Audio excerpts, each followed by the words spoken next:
It was clear to me that the story had a sort of an emotional centre, like an arc, with the reader, or indeed the audience in a cinema, watching to see what would she do or what wouldn't she do.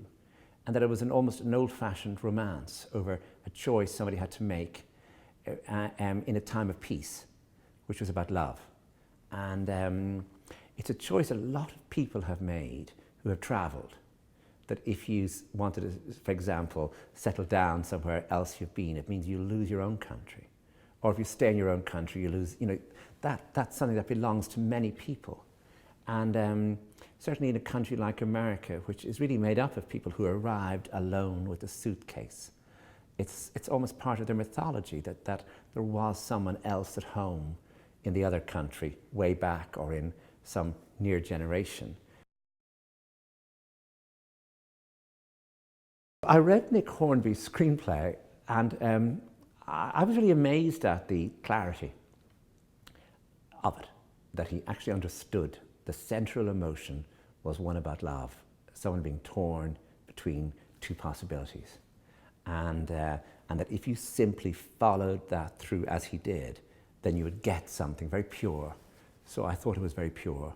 And I remember meeting him in London and just saying to him, you've done something amazing with this.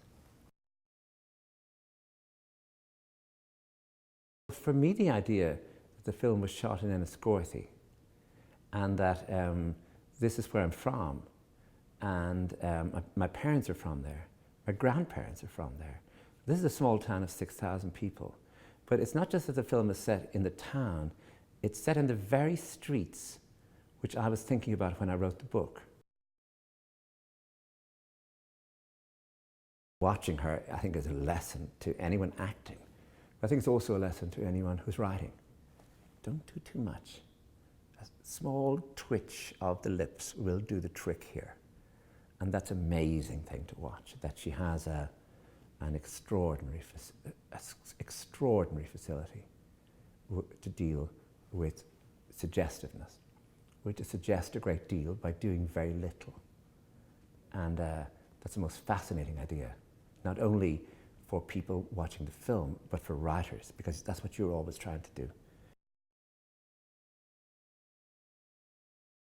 I think in the book I was trying to create a character who wasn't self-conscious, didn't spend her time looking in the mirror, and wasn't pushy, but yet had beneath it a sort of depth of feeling, almost stubbornness at times, but also that people liked her when they saw her. Everywhere she goes, people like her and want her. But she has no real sense of how this is caused. She doesn't do it deliberately. And I think she's doing that wonderfully in the work I've seen so far, where she's managing to make herself look innocent and pure so that people want to help her or fall in love with her or do something to be with her. But that she has no real sense of, she's not manipulating this. She's merely radiating something, which is very pure.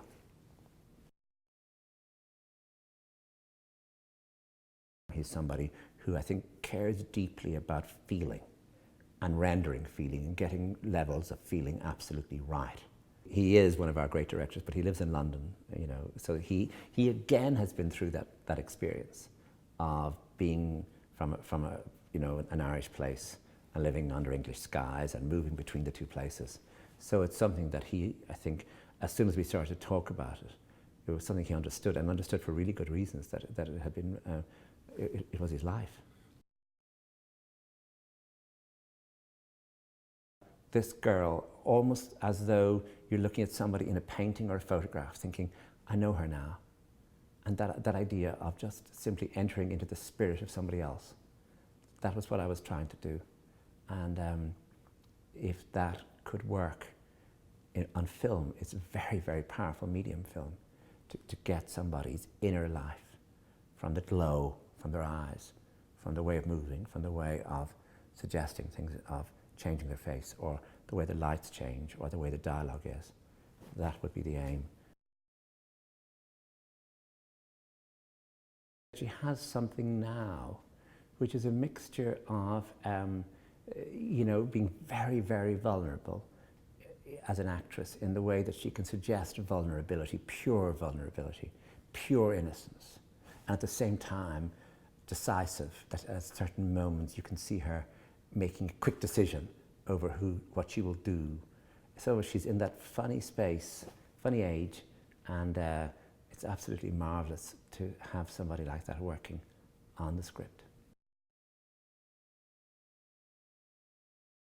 This is the secret history of two countries, of my country, of Ireland, that over the last 150 years, every family has lost one or two members, sometimes more, to emigration, people who left and never came back. So it's the secret history of Ireland, but it's also the secret history of the United States, that this is how the United States was populated.